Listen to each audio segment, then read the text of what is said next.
Pheu Thai candidate in Bangkok says incomes have fallen by 2% since 2020 as economy is failing. Bangkok candidate for the main opposition party reminds voters that this election is about the economy and why change must come. Juthaphon Keturathorn calls for the public to make sure Pheu Thai gets 300 seats in the new parliament after the May 7 general election to deal with the economic crisis and inertia facing Thailand as it falls behind other countries.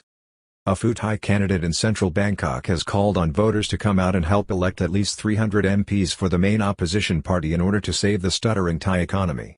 Juthaphon Keturathorn said that Thailand may be facing a technical recession and that the country's income per capita for the last 2 years from 2020 until the end of 2022 has actually fallen by 2%, leaving it trailing significantly behind other countries in Asia.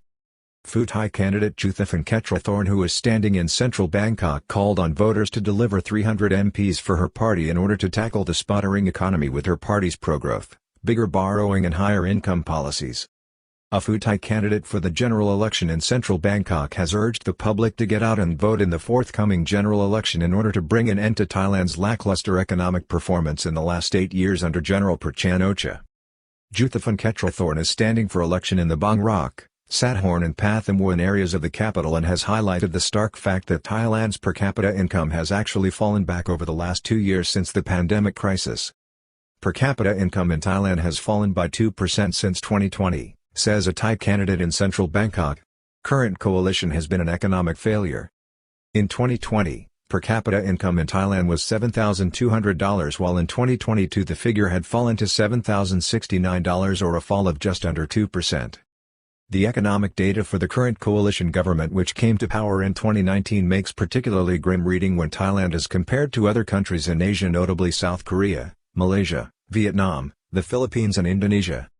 The economic malaise which has taken hold of the country, especially since 2018, is widely felt and is the reason why the Pheu Thai Party and the Move Forward Party are currently surging in the polls as Thai voters seek to punish the outgoing government for the country's lack of economic growth and widespread corruption.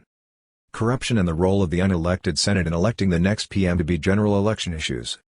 Pheu Thai is on track to win the election, although the scale of the victory will be critical given that the upper house of 250 senators has a role in selecting the next prime minister, with each senator having a vote until June 2024. Pheu Thai plans big spending, high borrowing, pro-growth policy with a 600 daily minimum wage. The main opposition party's pro-growth policy is based on increased government spending funded through higher borrowing or deficits.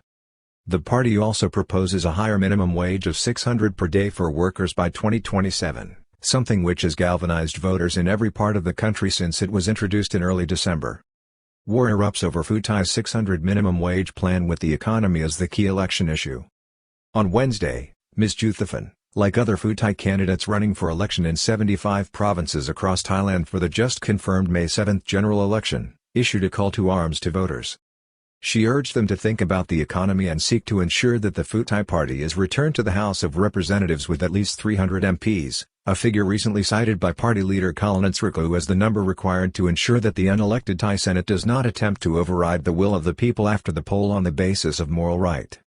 Fear of technical recession, with exports suffering from sluggish demand and facing competition from China, economists remain sanguine about 2023. Ms. Juthaphon raised the rising specter of a technical recession in the opening 3 months of 2023 following a seasonally adjusted GDP contraction of 1.5% in the last quarter of 2022, for which new and disturbing figures continue to emerge. The shocking reversal of economic fortune occurred despite the arrival of 5.5 million foreign tourists in the last 3 months of 2022.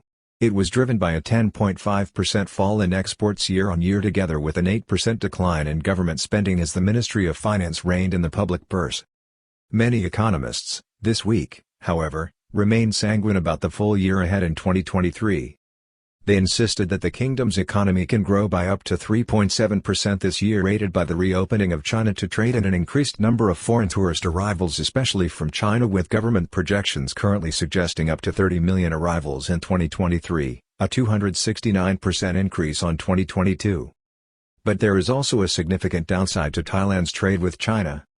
China is Thailand's second largest export market, accounting for 14% of its outgoing shipments.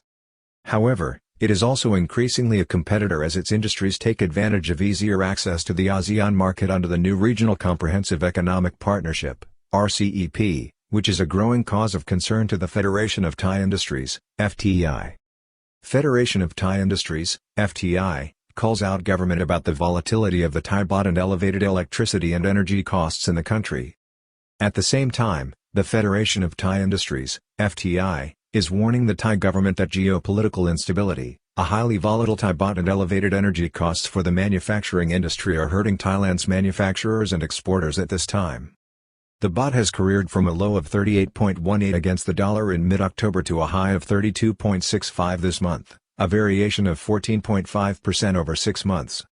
The Federation would like to see a stabilized value for the Thai currency at something like 34 to the US dollar. The Federation of Thai Industries, FTI, has also expressed deep concern about the lower level of investment in Thailand in the last year at 15% of GDP compared to 30 to 35% in past years. The country's economy is increasingly seen as the sick man of Asia with intractable problems like a sharp demographic challenge within the workforce with 30% of the population projected to be over 65 by 2050 from just 13% in 2020. The figure is even more alarming when the government's own figures suggest that the number of people working in the economy under 60 years of age will be just half what it is now by 2040.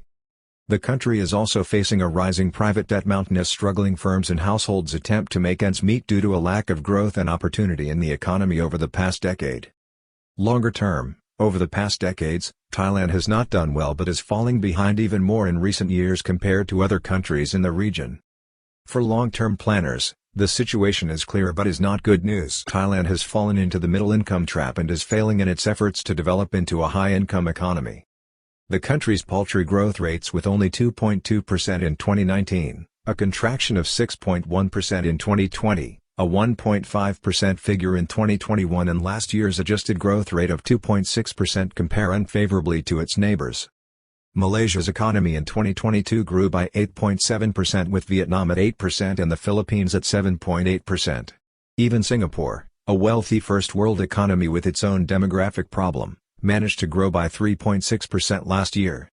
The lack of progress in Thailand's economy can be seen from its progress in per capita income over the last 63 years when compared directly with South Korea and Malaysia. Recession should set off an alarm for those in charge. In 1960, Thailand's per capita income was 66% of that seen in South Korea.